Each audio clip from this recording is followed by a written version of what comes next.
क्या कर्नाटक की कांग्रेस सरकार मुश्किल में है? क्या सिद्धरमैया को अपना पद छोड़ना होगा?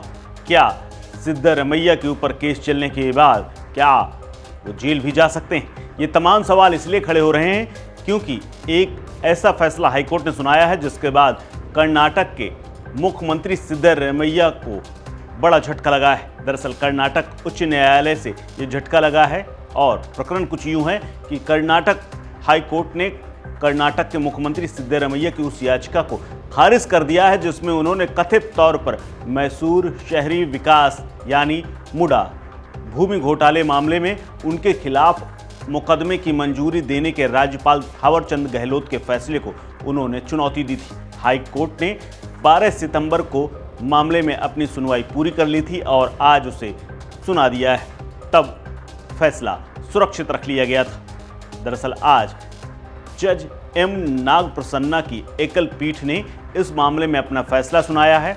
न्यायमूर्ति एम नागप्रसन्ना की पीठ ने फैसला सुनाते हुए लिखा कि राज्यपाल स्वतंत्र निर्णय ले सकते हैं और गहलोत ने पूरी तरह से अपने दिमाग का इस्तेमाल करते हुए इसका निर्णय लिया है। इसीलिए जहां तक मुख्यमंत्री पर मुकदमा चलाने का आदेश का सवाल है, राज्यपाल के कार्यों में कोई गलती नहीं है। उन्होंने नियम के मुताबिक सीएम के ऊपर मुकदमा दर्ज करने और उसे चलाने के लिए आदेश दिया है। दरअसल सिद्धरमैया ने 19 अगस्त को राज्यपाल के आदेश की वैधता को चुनौती देते हुए हाई कोर्ट का रुख किया था, जहां से उन्हें झटका लगा है।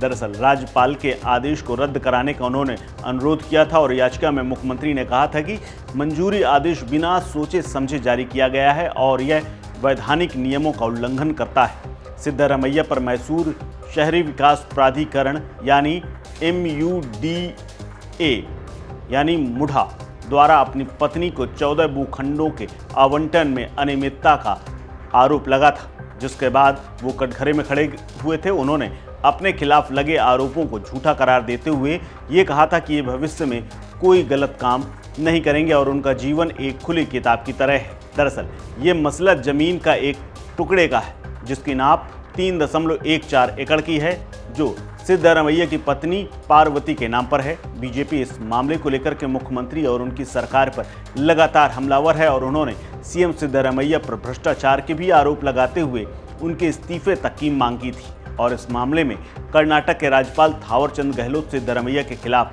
केस चलाने की अनुमति तक दे चुके हैं। दूसरी तरफ सिद्धरमैया अब तक इन सभी आरोपों को खारिज करते चले आ रहे हैं। उन्होंने राज्यपाल के फैसले की ये कहते हुए खारिज कर दिया था कि ये उनका फैसला असंवैधानिक है। इसके बाद उन्होंने राज्यपाल के फैसले को बाकायदा कानूनी चुनौती देते हुए हाईकोर्ट का रुख किया था। सिद्धरमैया ने कहा था कि राज्यपाल सरकार को बर्दाश्त नहीं कर पा रहे हैं और हटाने की कोशिश कर रहे हैं। क्या अब इस मसले के बाद आगे क्या हो सकता है?